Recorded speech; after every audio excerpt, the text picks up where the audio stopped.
Hey everyone, and welcome back for another deep dive here on Podcast Infinity. Glad to be back. Today we're going to be taking a look at some sources you guys sent in about, well, this is going to sound a little crazy. Yeah. The rise of Donald Trump. Yeah, from reality TV to the White House. Exactly. It almost feels like an episode of Black Mirror, right? Like, remember that episode, the Waldo moment? Oh, yeah. That one where a cartoon bear, like a really vulgar one, ends up winning a seat in the British Parliament. Right. Well, get this. Our deep dive today is going to uncover some really uncanny parallels between, like, Waldo's fictional rise and Trump's real-life journey to becoming president. Definitely some interesting stuff in here. And you know what's fascinating is we're starting way before Trump even announced he was running for president. Okay. One of the sources you guys sent in actually places him at the 2011 Conservative Political Action Conference. CPAC? Yeah, CPAC. It just seems like a really odd choice for a businessman. You know, the guy's known for glitz and glamour. Yeah, you'd think he'd be more at home on a red carpet somewhere. So what was he doing there? Well, the organizers were they were really desperate for some kind of celebrity presence. Yeah. Someone to kind of spice things up. Makes sense. And Trump, you know, always the showman, he saw an opportunity. Of course. He was already a household name, right? Yeah. Thanks to The Apprentice, The Art of the Deal. Yeah. And he used that platform to promote the birther conspiracy theory about Obama. Oh, wow. Yeah. And it wasn't just like an offhand comment or two. Right. He really pushed this baseless theory, and it actually gained some traction with certain voters. It's wild to think about how, like, no other politician at the time would even touch that theory, right? Yeah. It was taboo. Completely toxic. But Trump not only embraced it, he kind of weaponized it. It was like a clear sign that he was willing to break from those traditional political norms and appeal to this very specific base. Exactly. I mean, it was a calculated move that really revealed a lot about his strategy, I think. Yeah. You know, he understood that controversy creates attention, and attention, even the negative kind, can be leveraged. Yeah. He was tapping into the anger and frustration of voters who felt like they were being ignored by the establishment, and, well, he wasn't afraid to use some really divisive rhetoric to do it. It's pretty remarkable. And, you know, the White House actually tried to put a stop to these rumors by releasing Obama's birth certificate. Obama even roasted Trump at the White House Correspondents' Dinner. Right. Turned the whole thing into a joke. Yeah, but one of the sources you guys sent in suggests that this public humiliation, it might have been a turning point for Trump. Really? Yeah, it could have solidified his desire to actually enter politics, you know, get some payback against the establishment that had just mocked him. Like, he was thinking, oh, you think I'm a joke? I'll show you a joke. I'll become the most powerful man in the world. So, flash forward to 2015. Trump announces his candidacy, and at first everyone's just like, what? Yeah. The same disbelief and mockery that surrounded those birther claims.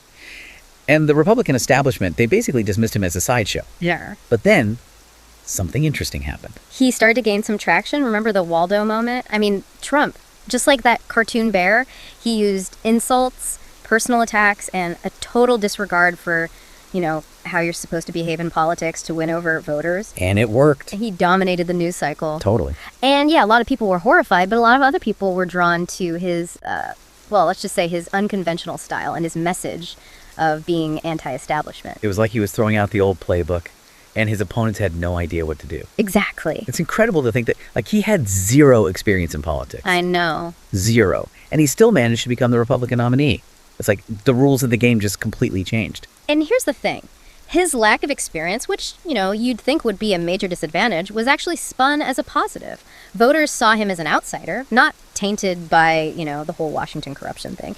He promised to drain the swamp and bring a businessman's approach to government. It was a really powerful message for people who felt like things needed to change in a big way. Absolutely.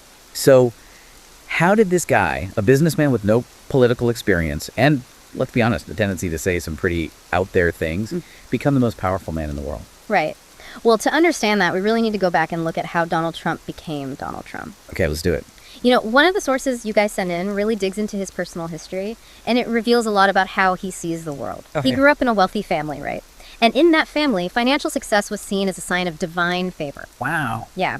His father really instilled in him this belief in the power of positive thinking and the importance of always projecting an image of strength and success, even when things aren't going well. That's fascinating. And the source also mentions Trump's early aggressive behavior, kind of tendency to bully others. Yeah, he was actually sent to a military academy. Oh, wow. Yeah, and there he learned how to navigate this really competitive and often hostile environment. It seems like that experience might have solidified that whole win at all costs mentality. It's interesting to think about his time at the military academy coinciding with like this pivotal moment in his development. He was going from this brash, impulsive kid to a more, calculated and strategic person. Right. He was learning how to use his aggression and charisma to his advantage. So then the source talks about Trump's early business ventures in 1970s Manhattan. Oh, yeah. A city that was just, riddled with financial problems, high crime rates, and a general sense of things falling apart. Right. A lot of people saw chaos. But Trump saw opportunity. Exactly. He thrived in those situations. Using his charisma and connections to score deals and outmaneuver his opponents, that's where he really honed his negotiation skills, always aiming to come out on top, even if it meant bending the rules a bit. And this is where Roy Cohn enters the picture, right? Right. A key figure in Trump's early career. Cohn was this ruthless lawyer with, let's just say, connections to some pretty shady characters. Yeah. And he taught Trump the art of manipulation, how to intimidate people, and how to use the legal system to get what you want. It's almost like Cohn wrote the blueprint for how Trump would approach business and eventually politics. That's a really interesting connection. So we're starting to see a pattern emerge. Yeah. Trump's tactics in business seem to directly translate to how he operates in politics. It's all about like this aggressive negotiation style, pushing boundaries, and a willingness to use, whatever it takes to get what you want. Absolutely. And it's fascinating how much emphasis he placed on building his personal brand. Oh yeah, even when he was struggling financially, he was obsessed with cultivating this image of success and wealth. Right.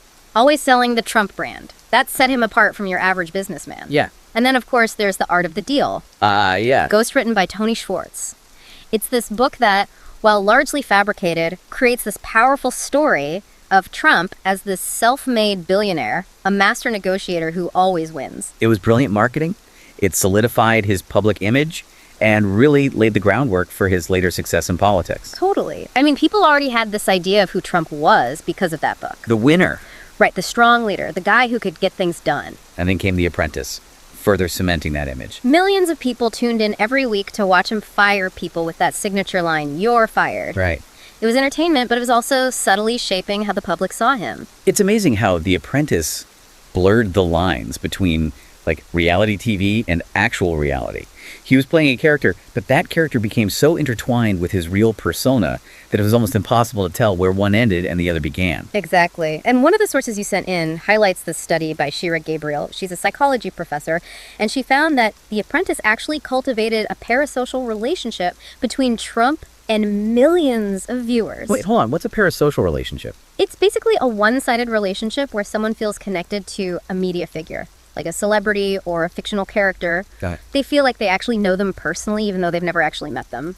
So, like, people felt like they knew Trump from The Apprentice, even though they didn't actually know him. Exactly. And those parasocial relationships can be really powerful. They can make people feel like they have a personal stake in that media figure's success. Okay, so people felt invested in Trump because of The Apprentice. Like, they knew him, and that somehow made his run for presidency more normal.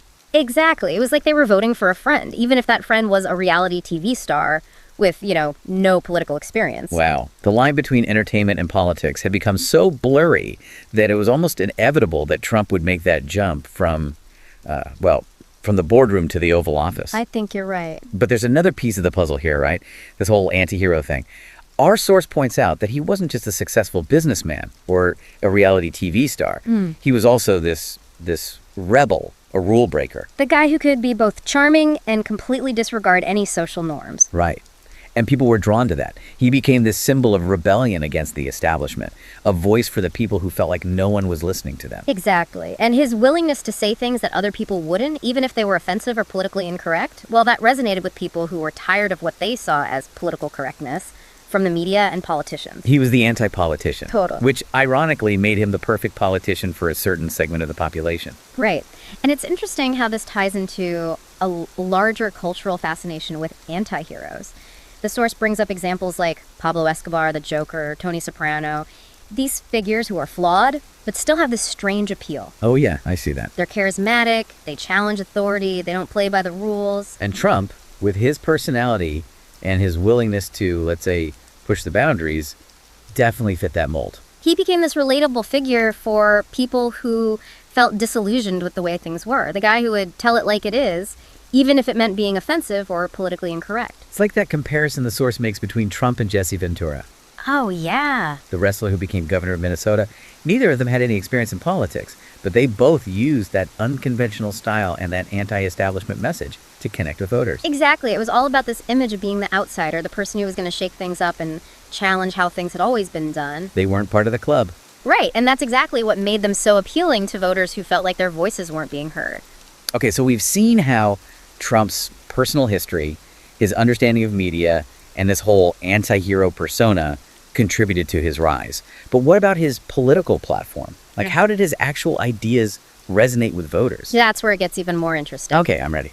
We're about to uncover how Trump's blend of populism, nationalism, and protectionism spoke to a group of Americans who felt left behind by the forces of globalization and ignored by the people in power. This is where it gets really interesting. You know, it's amazing how Trump managed to take his, unconventional background and his, I guess you could say, disregard for traditional political norms and turn them into strengths. It's like he flipped the whole political playbook on its head. Right. It's like he looked at the political landscape and saw this, boring reality show that needed a major shakeup. And he was the perfect guy to do it, you know, the ultimate ratings booster. Exactly. And one of the sources you sent in dives into his political platform, and it shows a pretty significant shift away from typical Republican positions, especially on things like trade, immigration, and foreign policy. Okay, so break it down for me. How did his views on these issues differ from what the Republican establishment usually stood for? Well, traditionally, the Republican Party has always been a big supporter of free trade, right? And a more interventionist foreign policy. But Trump, he kind of went in the opposite direction. He embraced protectionist views, pushing for tariffs on imports, and a more isolationist approach to how America deals with other countries. That's a pretty big change from the usual Republican line. What was the thinking behind that? His argument was that these traditional policies were actually hurting American workers and industries. Okay. He claimed that free trade agreements led to jobs being sent overseas and that America was getting a raw deal from its trading partners. So his big promise was to bring back those manufacturing jobs, renegotiate trade deals, and put America first. And how did that message land with voters? It really hit home with a certain segment of the population that felt like they'd been left behind by globalization. The people who were struggling. Yeah, they'd seen jobs disappear, their communities decline, and their whole way of life kind of fading away. They wanted someone who would fight for them, someone who would protect their interests. And Trump presented himself as that guy. Exactly. His stance on immigration was another thing that stood out. I mean, he used really strong rhetoric, calling Mexican immigrants criminals and rapists, even calling for a ban on Muslims entering the country. Yeah, it was definitely controversial. And his hardline stance on immigration tapped into this deep-seated anxiety and resentment that had been building for years. It played on those fears about cultural change, economic competition, and national security. It's like he was tapping into that fundamental question of who are we as Americans? The source talks about how people are worried about demographic shifting and the decline of the white Protestant majority in the U.S. There's this feeling that the country is changing and some people are being left behind in the process. Yeah, you hit it right on the head. There's this nostalgia for a simpler time, I guess. When things were more familiar. Right, when America was perceived as more homogenous and those traditional values were dominant. And Trump stepped in and said, I'm the one who can bring that back. Exactly. He promised to make America great again, to restore it to its former glory. And that message resonated with people who felt like their country was slipping away. It's interesting that he managed to appeal so strongly to evangelical voters, even though, let's be honest, his personal life and business dealings didn't exactly scream devout Christian. That's one of the fascinating things about this whole story, right? He somehow convinced a large part of the evangelical community that he was their guy, despite his personal flaws. He did it by tapping into their fears about cultural change and this idea that traditional values were under attack. So it was less about him personally embodying those values and more about aligning himself with them politically. Exactly. It was about presenting himself as someone who would fight for their interests, even if his personal beliefs or lifestyle didn't perfectly match up. The source really digs into how anger and resentment played a huge role in Trump's support, especially among white working-class voters who felt like the Democratic Party had abandoned them. Absolutely. That's a crucial demographic that Trump was able to win over.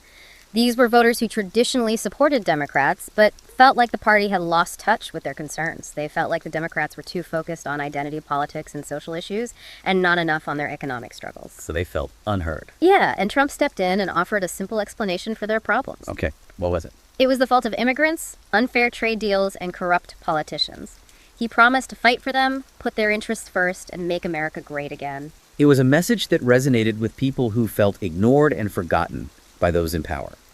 They were looking for someone to champion their cause, and Trump was there with this message of anger, resentment, and a promise to change everything. And his mastery of the media just amplified that message. He knew how to use Twitter, rallies, and cable news to bypass the traditional gatekeepers and connect directly with his base. He dominated the news cycle, setting the agenda and controlling the narrative. He was a master showman, always putting on a performance, always stirring up controversy. He knew how to keep people talking about him, whether they loved him or hated him. And that constant media attention created a feedback loop. Like, the more coverage he got, the more his message spread. Exactly, and the more support he gained. It's like he created his own reality show, and the American public was completely hooked. And his use of social media was particularly effective. He used Twitter to get around traditional media and talk directly to his followers. He'd tweet insults, attacks, and just provocative statements that would keep him in the spotlight and drive the news cycle. He was a master of distraction, always shifting the focus away from negative stories or scandals. Yeah, by the time people caught up, he had already moved on to the next outrage. And then there was his constant attack on truth and facts. He'd just label any news coverage that criticized him as fake news. Right, which basically made it impossible for his supporters to trust legitimate sources of information. It was a risky strategy, but it worked. He was able to create this atmosphere of doubt and confusion, where people couldn't tell what was real and what wasn't.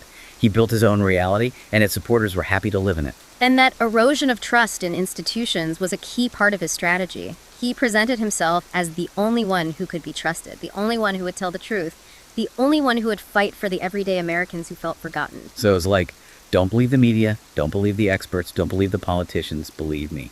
Exactly. And millions of people bought into it. They were tired of the status quo, they were angry, they were frustrated, and they were looking for someone to blame. Trump gave them easy answers, clear targets, and that promised to make America great again.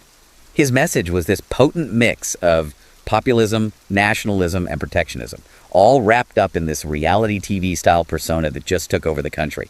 He was the ultimate outsider, the disruptor, the anti-politician, and he completely changed the face of American politics.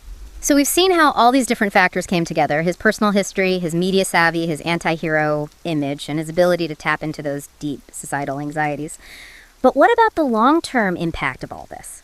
That's the question that keeps me up at night. What happens next? Was this just a temporary glitch in the system, or did he fundamentally change the course of American democracy? That's what we're going to look at next. Man, it's kind of mind-blowing to think about everything we've talked about, right? Yeah. From reality TV to the Oval Office, conspiracy theories, political earthquakes, and all those anxieties that fueled it all. It really shows you how all these different things like entertainment, media, individual psychology, they all kind of weave together to make history, you know? Absolutely.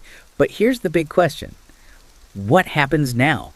Did Trump just expose some kind of weakness in our system, or did he, permanently change the game? Yeah. One of the sources we looked at paints a pretty concerning picture.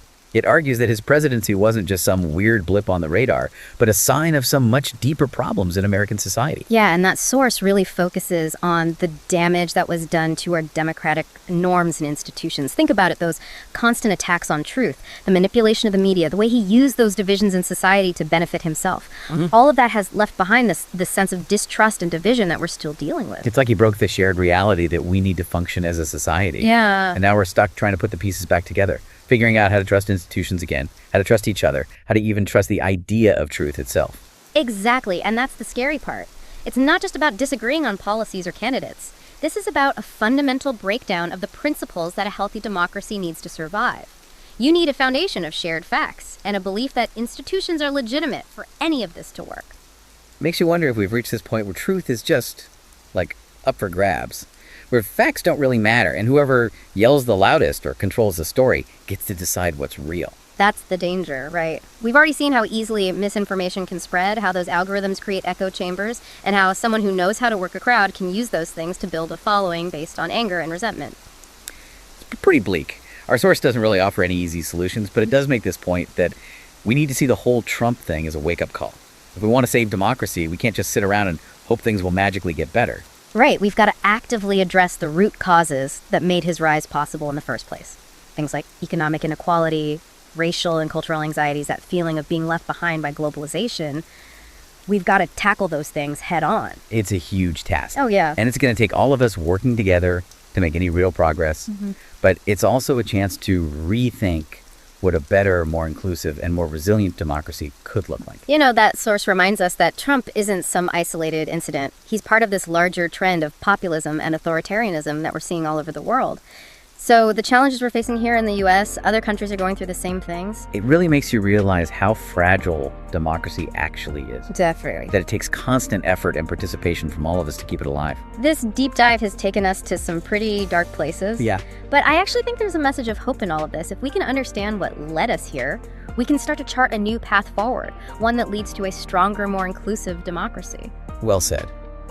And that brings us to the end of our deep dive into the Trump phenomenon. We've covered a lot, but there's always more to explore. You can find links to all the sources we used in the episode description. Check them out and keep the conversation going.